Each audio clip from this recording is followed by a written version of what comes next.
Good morning, welcome to morning edition. Headlines చూద్దాం. ఇవాళ సాయంత్రం తెలుగు రాష్ట్రాల సీఎంల భేటీ, ముఖ్యమంత్రుల నిర్ణయాలపై సర్వత్రా ఆసక్తి.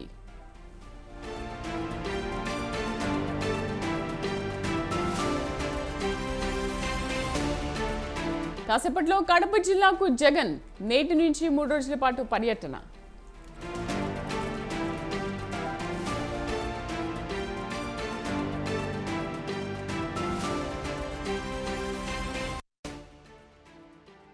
కౌన్సిల్ సమావేశం, కాంగ్రెస్ వైఫల్యాలను ఎండగట్టే వ్యూహంలో బీఆర్ఎస్.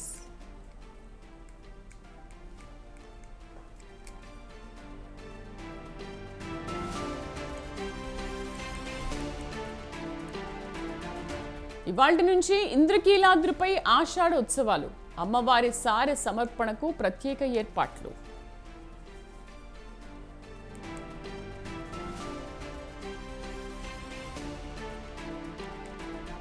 తమిళనాడు బీఎస్పీ అధ్యక్షుడు ఆమ్స్ట్రాంగ్ దారుణ హత్య, ఫుడ్ డెలివరీ బాయ్స్ గా వచ్చి దాడి.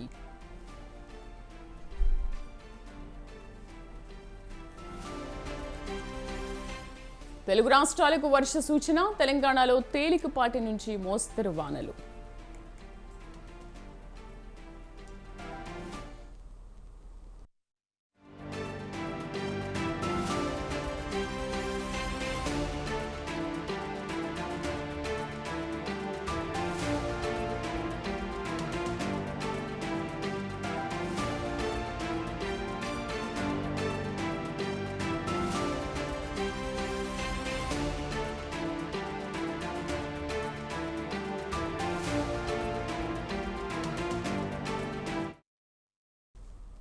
తమిళనాడులో దారుణ ఘటన చోటు చేసుకుంది. బీఎస్పీ రాష్ట్ర అధ్యక్షుడు ఆమ్స్ట్రాంగ్ దారుణ హత్యకు గురయ్యారు. సిటీలోని సెంబియం ప్రాంతంలో ఉన్న తన నివాసానికి సమీపంలో కొంతమంది పార్టీ కార్యకర్తలతో మాట్లాడుతుండగా బైకులపై వచ్చిన 6 వ్యక్తులు కత్తులతో దాడి చేసి చంపేశారు. అనంతరం దుండగులు అక్కడి నుంచి పారిపోయారు. తీవ్ర గాయాల పాలైన ఆమ్స్ట్రాంగ్ను కుటుంబ సభ్యులు హాస్పిటల్కు తరలించగా అప్పటికే ఆయన మృతి చెందారు.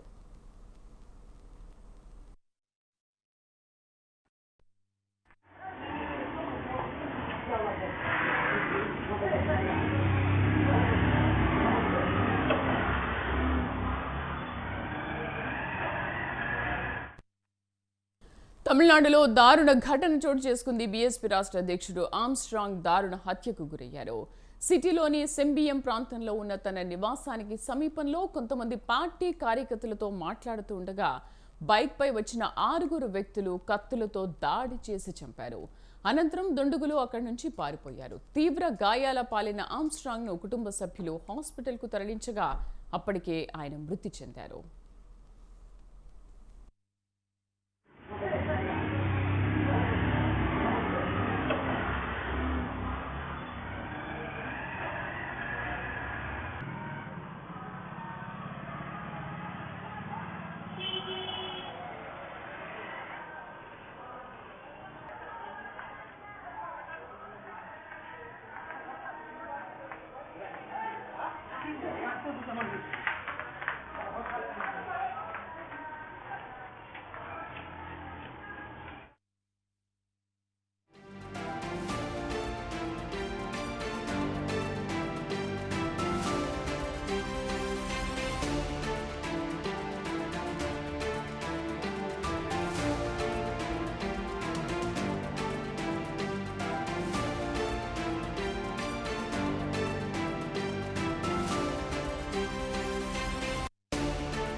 రాష్ట్రాల ముఖ్యమంత్రుల భేటీపై సర్వత్రా ఆసక్తి నెలకొంది. హైదరాబాద్లో AP CM Chandrababu, Telangana CM Revanth Reddy ఇవాళ సాయంత్రం భేటీ కానున్నారు. ఇందుకు ప్రజాభవన్ వేదిక కానుంది.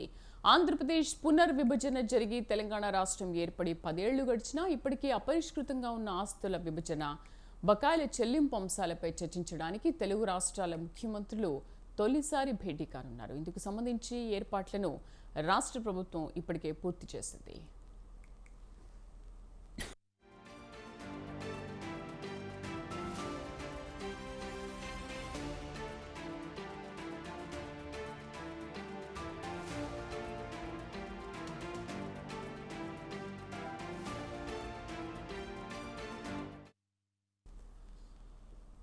ప్రధానంగా షెడ్యూల్ 9, షెడ్యూల్ 10లలో ఉన్న సంస్థల విభజనలపై చర్చించే అవకాశం ఉంది. షెడ్యూల్ 9లోని మొత్తం 91 సంస్థల ఆస్తులు, అప్పులు, నగదు నిల్వల పంపిణీపై కేంద్ర హోంశాఖ షీలా బీడే కమిటీని వేసింది.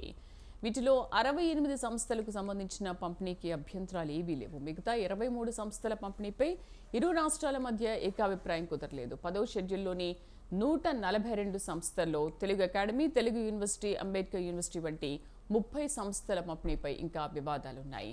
విద్యుత్ సంస్థలకు సంబంధించి 2 రాష్ట్రాల మధ్య బకాయిలపై చర్చించే అవకాశం ఉంది. మా కరెస్పాండెంట్ సవీన్ పూర్తి సమాచారం అందిస్తారు. సవీన్,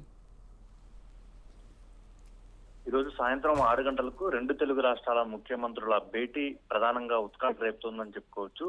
అంటే ఆంధ్రప్రదేశ్ విభజన జరిగి దాదాపు 10 ఏళ్లు కావస్తుంది. ఈ 10 ఏళ్ల నుంచి విభజన చట్టంలో ఉన్నటువంటి హామీలు పరిష్కారం కాకుండా మిగిలిపోయాయి. ప్రధానంగా 30 సార్లు ముఖ్యమంత్రుల స్థాయిలో, ప్రధాన కార్యదర్శుల స్థాయిలో, అదేవిధంగా అధికారుల స్థాయిలో కేంద్ర ప్రభుత్వం వద్ద 30 సార్లు సమావేశాలు జరిగాయి. అయినప్పటికీ అనేక సమస్యలు అపరిష్కృతంగా ఉన్నాయి. ఈ రోజు సాయంత్రం 6 గంటలకు తెలంగాణ ముఖ్యమంత్రి రేవంత్ రెడ్డి, ఆంధ్రప్రదేశ్ ముఖ్యమంత్రి చంద్రబాబు నాయుడు నేతృత్వంలో 2 తెలుగు రాష్ట్రాల సమస్యలపై జరుగుతున్న ఈ భేటీలో సమస్యల పరిష్కారానికి ఏ విధంగా ముందడుగు పడుతుంది, ఏ విధంగా క్లారిటీ ఇస్తారనేది ఇక్కడ ప్రధాన అంశంగా మారిందని మాత్రం మనం చెప్పుకోవచ్చు. ప్రధానంగా తెలంగాణ 6 అంశాలను లేవనెత్తుతోంది.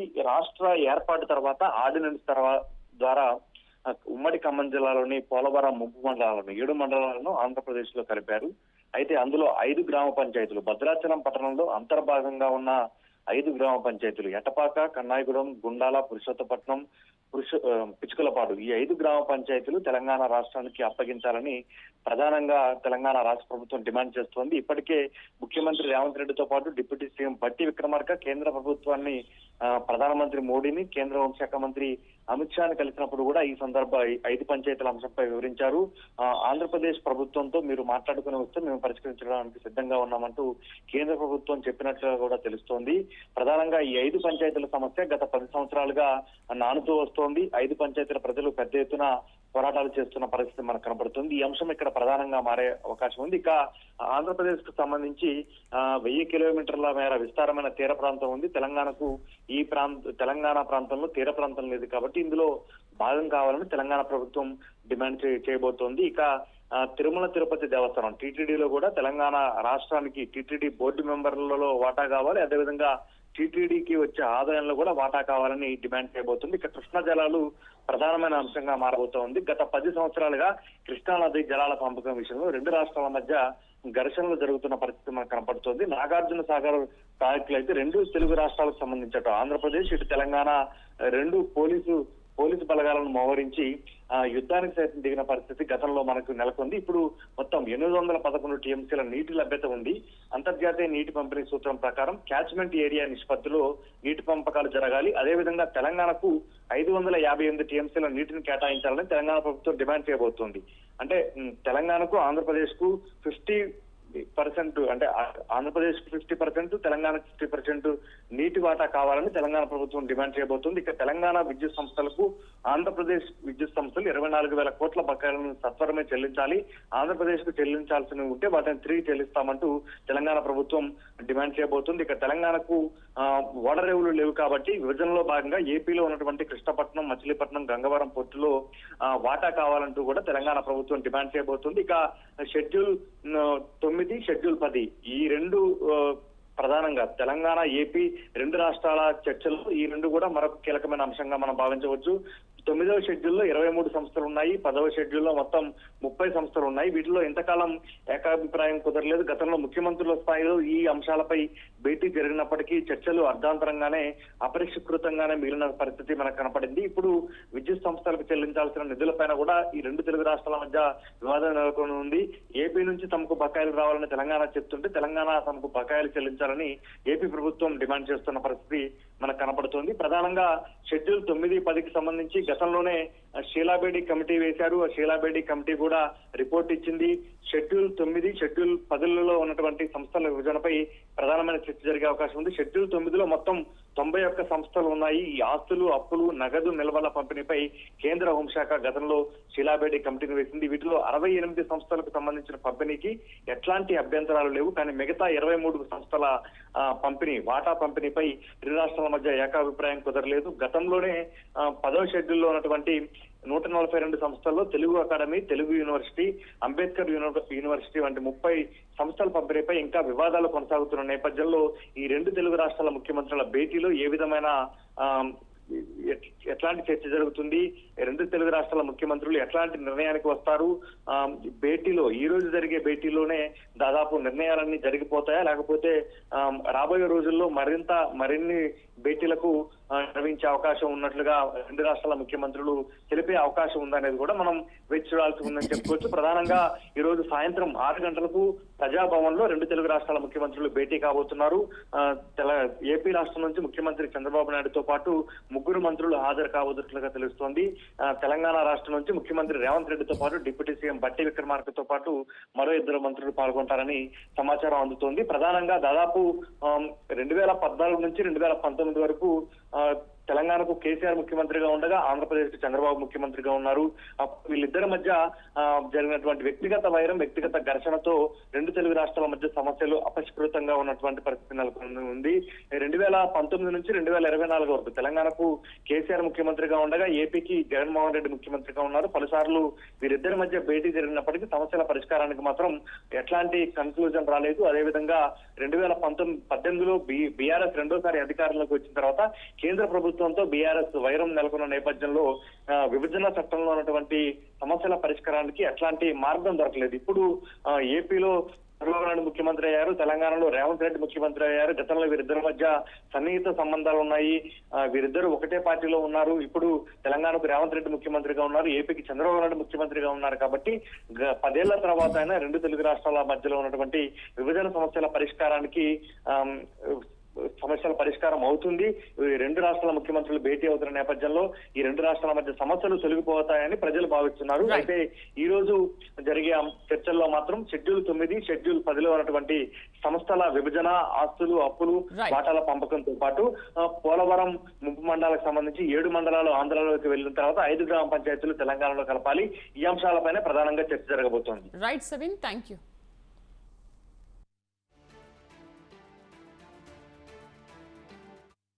నిన్న ఢిల్లీ పర్యటన ముగించుకున్న ఏపీ సీఎం చంద్రబాబు నేరుగా హైదరాబాద్ చేరుకున్నారు. ఆయనకు హైదరాబాద్లో టీడీపీ శ్రేణుల నుంచి ఘన స్వాగతం లభించింది. ఢిల్లీ పర్యటన ముగించుకుని బేగంపేట్ విమానాశ్రయానికి చేరుకున్న ఆయనకు తెలంగాణ టీడీపీ నేతలు, కార్యకర్తలు స్వాగతం పలికారు. ఏపీ సీఎంగా బాధ్యతలు చేపట్టిన అనంతరం చంద్రబాబు తొలిసారి నగరానికి వచ్చిన నేపథ్యంలో పార్టీ నేతలు ప్రత్యేక ఏర్పాట్లు చేశారు. వాహనంపై నుంచి ప్రజలకు అభివాదం చేస్తూ చంద్రబాబు ముందుకు సాగారు. ఓవైపు భారీ వర్షం కురుస్తున్నప్పటికీ లెక్క చేయకుండా అభిమానులు ఉత్సాహంగా ర్యాలీలో పాల్గొన్నారు. బేగంపేట్ నుంచి జూబ్లీహిల్స్లోని ఆయన నివాసం వరకు ఈ ర్యాలీ నిర్వహించారు.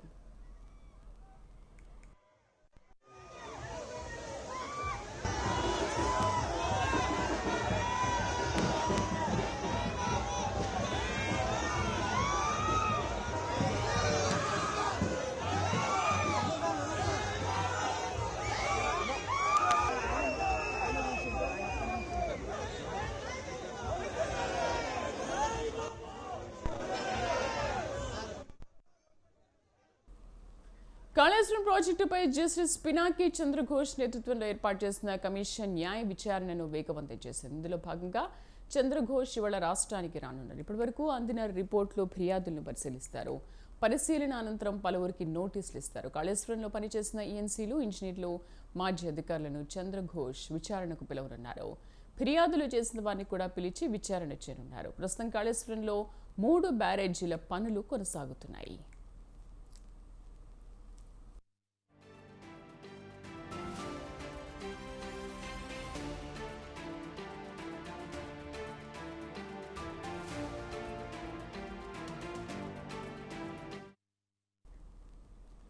కాళేశ్వరం ప్రాజెక్టుపై జస్టిస్ పినాకి చంద్రఘోష్ నేతృత్వంలో ఏర్పాటు చేసిన కమిషన్ న్యాయ విచారణను వేగవంతం చేసింది. ఇందులో భాగంగా చంద్రఘోష్ ఇవాళ రాష్ట్రానికి రానున్నారు. పూర్తి సమాచారం కరెస్పాండెంట్ వేణు అందిస్తారు. వేణు,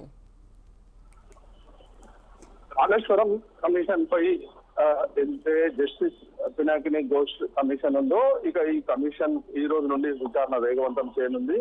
ఇందుకు సంబంధించి ఇప్పటికే కాళేశ్వరం కమిషన్ కూడా సంబంధిత శాఖలన్నిటికీ కూడా నోటీసులు పంపించడం జరిగింది.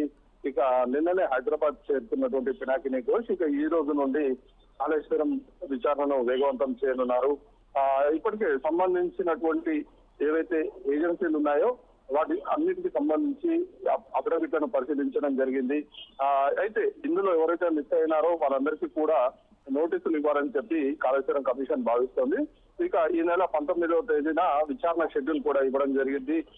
కాళేశ్వరం కమిషన్ వద్దకు మరోవైపు ఏదైతే రాష్ట్ర ప్రభుత్వం విజిలెన్స్ అలాగే ఎన్డీఎస్ఏ రిపోర్టు ఇప్పటికే తయారు చేసిందో ఆ రిపోర్టు కూడా కాళేశ్వరం కమిషన్ కి వచ్చే అవకాశం ఉంది.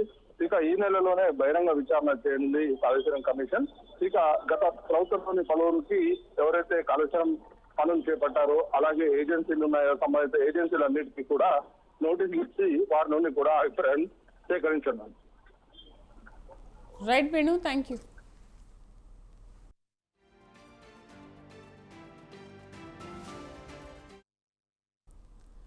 అటవీశాఖ అధికారులతో డిప్యూటీ సీఎం పవన్ కళ్యాణ్ కీలక సమీక్ష నిర్వహించారు. ఎర్రచందనం స్మగ్లింగ్ వెనుక పెద్ద తలకాయలను పట్టుకోవాలని అధికారులను ఆదేశించారు. స్మగ్లర్లను నడిపిస్తున్న వారిని పట్టుకోలేకపోతే ఎలా అని ప్రశ్నించారు పవన్. శేషాచలంలో స్మగ్లర్లు ఎక్కడెక్కడ ఎర్రచందనం దాచిపెట్టారో తక్షణమే గుర్తించాలన్నారు. ఎర్రచందనం జిల్లాలు రాష్ట్రాలు దాటిపోతున్నాయని నిఘా వ్యవస్థను పటిష్టం చేయాలని ఆదేశించారు.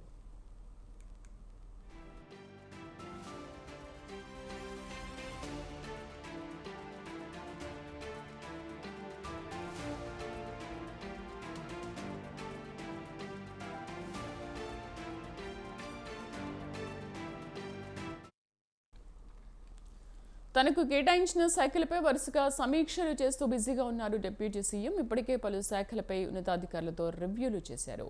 ఆయా శాఖల అధికారులకు కీలక ఆదేశాలు ఇచ్చారు. తాజాగా అటవీ శాఖపై అధికారులతో సమీక్ష సమావేశం నిర్వహించారు.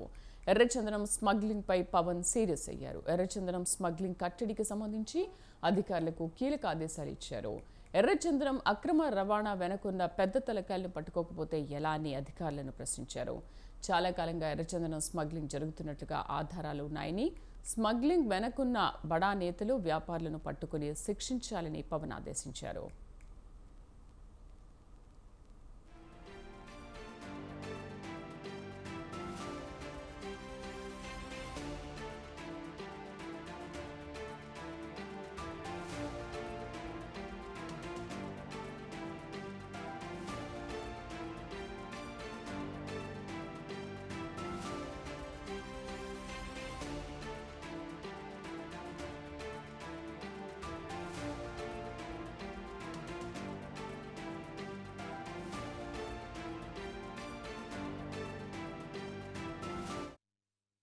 ఇక అవసరమైతే దీనికోసం ప్రత్యేక టీంలు ఏర్పాటు చేయాలని అధికారులను ఆదేశించారు. జిల్లాలు రాష్ట్రాలు దాటి తరలిపోతున్న ఎర్రచందనాన్ని పట్టుకోవడంలో నిఘా వ్యవస్థలు ఏం చేస్తున్నాయి అని పవన్ ప్రశ్నించారు. నిఘా వ్యవస్థలను పూర్తిగా పటిష్టపరచాలన్నారు. రాష్ట్రాలు దాటిపోతున్న ఎర్రచందనం దొంగలకు సంబంధించిన వివరాలన్నీ పూర్తిగా తెలుపుతూ ఓ నివేదిక ఇవ్వాలన్నారు.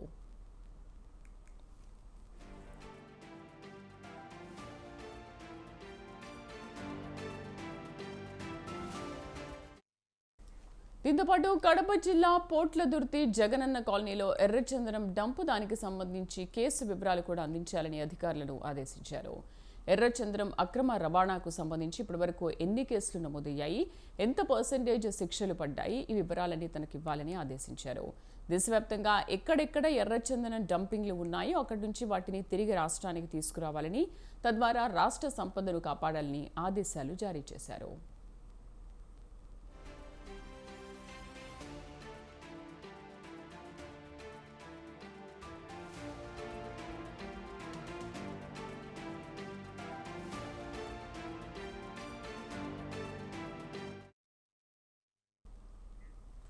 హీరో రాజ్ తరుణ్ చిక్కులో పడ్డారు. తనను పెళ్లి చేసుకుంటానని చెప్పి రాజ్ తరుణ్ మోసం చేశాడని లావణ్య అనే యువతి నాసింగ్ పోలీస్ స్టేషన్లో ఫిర్యాదు చేసింది. 11 ఏళ్లుగా తాను రాజ్ తరుణ్ రిలేషన్లో ఉన్నట్లు తెలిపింది. తామిద్దరం గుడిలో రహస్యంగా పెళ్లి కూడా చేసుకున్నట్టు చెబుతోంది. సినీ హీరోయిన్తో అఫైర్ పెట్టుకుని తనను వదిలేశాడని ఆరోపిస్తోంది. రాజ్ తరుణ్ వదిలేయాలని లేదంటే చంపేస్తామని బెదిరిస్తున్నారని ఆమె కంప్లైంట్లో పేర్కొంది. తనను అన్యాయంగా డ్రగ్స్ కేసులో ఇరికించారని, 45 రోజులు జైల్లో ఉన్నానని ఆమె వాపోతోంది. 3 నెలల నుంచి రాజ్ తరుణ్ తన నుంచి దూరంగా ఉంటున్నట్లు లావణ్య పేర్కొంది.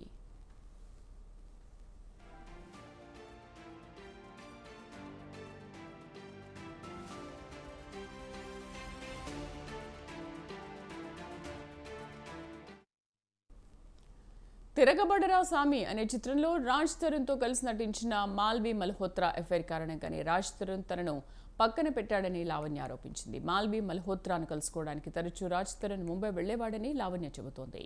అంతేకాదు రాజ్ తరుణ్ లైఫ్ నుంచి బయటకు వెళ్లడానికి మాల్వి మల్హోత్రా ఆమె సోదరుడు మయాంక్ తనకు డబ్బు ఆశ చూపించారని, ఎంతకు వినకపోతే చంపేస్తామని బెదిరించినట్లు లావణ్య తన ఫిర్యాదులు వివరించింది. కానీ తాను రాజ్ తరుణ్ లేకపోతే ఉండలేనంటోంది. తాను రాజ్ తరుణ్తో కలిసి ఉండాలని కోరుకుంటోంది.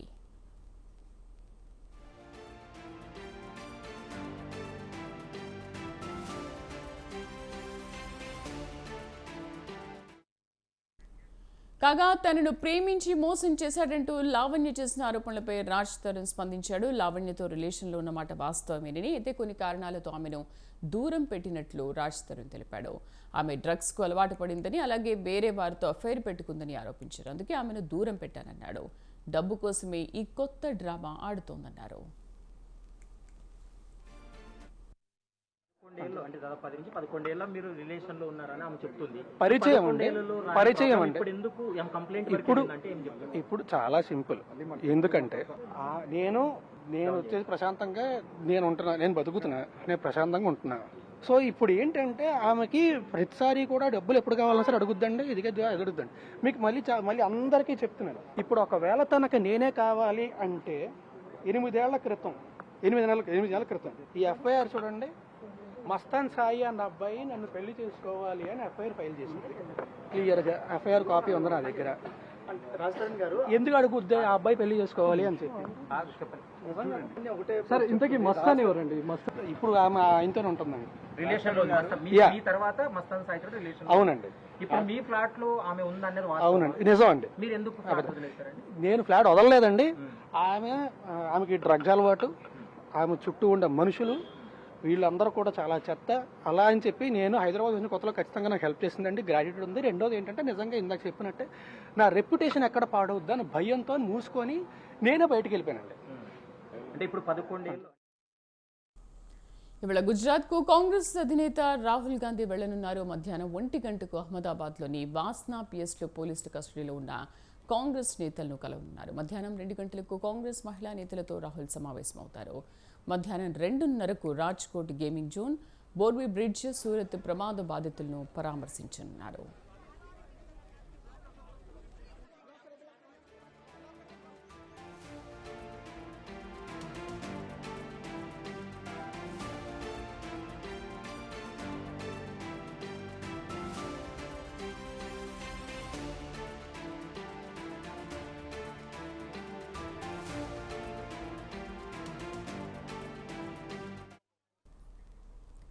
T20 ప్రపంచ కప్ 2024 విజేత భారత్ జట్టులో సభ్యుడైన సిరాజ్కు శంషాబాద్ విమానాశ్రయంలో కుటుంబ సభ్యులు, బంధువులు, క్రికెట్ అభిమానులు ఘన స్వాగతం పలికారు. ఎయిర్పోర్ట్ అధికారులు, సైబరాబాద్ పోలీసులు బందోబస్తు ఏర్పాటు చేశారు. T20 ఫార్మాట్లో ప్రపంచ కప్ను అందుకున్న రోజును జీవితంలో మర్చిపోలేనన్నాడు సిరాజ్. ఇండియాకు మరిన్ని ప్రపంచ కప్లు తీసుకురావడమే ఉన్నత లక్ష్యమన్నాడు. మెహదీపట్నం సరోజినీదేవి కంటి ఆసుపత్రి వద్ద పివి ఎక్స్ప్రెస్ పై జీప్ ఓపెన్ టాప్ నుంచి అతడు అభివాదం చేయగా అభిమానులు India India India, we love you Siraj భాయ్ అంటూ కేరింతలు కొట్టారు. రాత్రి విజయోత్సవ rally Mehdipatnam, Masab tank, Khaja mansion, police officers mess, Nasheman hotel మీదుగా ఫస్ట్ లాన్సర్లోని ఈద్గా మైదానం వరకు సాగింది.